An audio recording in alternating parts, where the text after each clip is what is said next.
So, hi friends! Kumuha tayo ng Georgia salad. Ito yung baby Georgia lips. Maliliit lang siya. May malalaki nito eh. So, binili natin siya sa supermarket. Malinis na siya. Lagyan natin ng onion, white onion, sliced greens.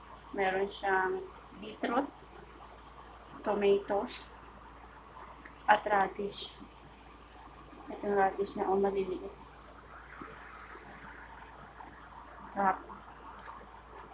So,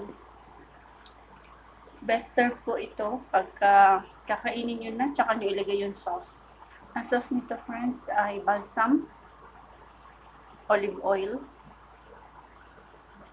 beef siruman, lemon at salt. Yun lang.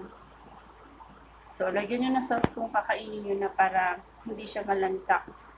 Alright? Napaka-healthy nito, friends. Super healthy. Ayan, Georgia salad, friends. Thank you.